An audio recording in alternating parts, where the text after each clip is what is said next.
world's largest freelancing network, Upwork, has raised $187 million in its initial public offering. The platform, which connects freelancers with clients, was formed through the merger of competing companies, Freelance and Odesk, in 2014. Now it boasts 375,000 freelancers working for almost 500,000 clients.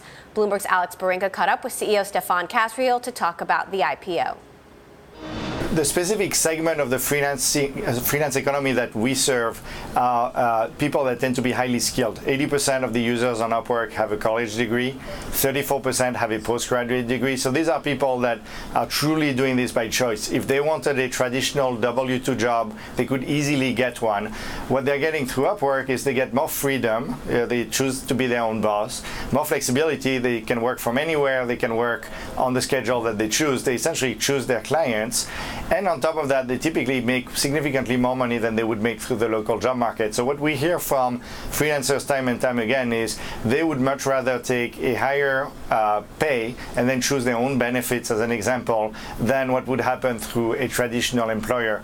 50% of the freelancers, when we survey them, we ask a question, which is, how much money would a traditional employer have to pay you to convince you to take a full-time job with them? And literally 50% of the respondents will say no amount of money. So this is really something people do by choice as opposed to doing it by necessity. So where does the growth come from then? You've got this new war chest, $187 million raised in your listing this week. Where are you going to put that money to work to continue expanding?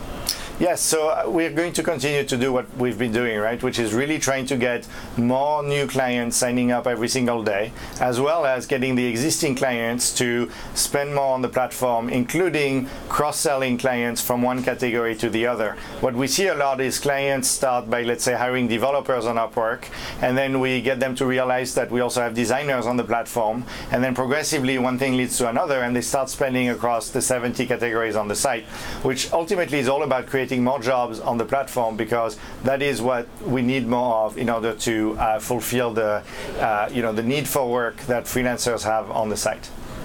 Lastly, you did say that this is an increasingly competitive market. You have the likes of LinkedIn, you have Google, Facebook, and of course there's Amazon, who tends to make competitors shake in their boots. Who are you most worried about, and what are you doing to be sure that some of these big tech giants aren't taking share from you in what seems to be an attractive space for a lot of these tech companies? Yeah, well, I think the reason why investors have been really interested in the company is because of the strength of the competitive moats in this business. This is not an overnight success. This company has been around through the predecessor companies that merged together for almost 20 years. It takes a long, long time to build the network effects that are necessary to do this at scale.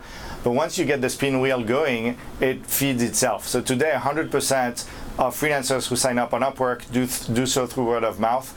80% of the business on the buyer side also comes through free channels, including word of mouth.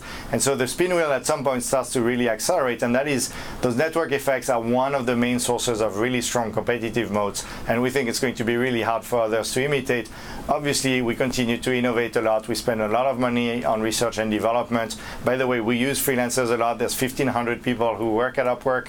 1,100 of them are freelancers. So we're able to attract really, really top talent from around the world to innovate and continue to push forward as we build this freelance economy.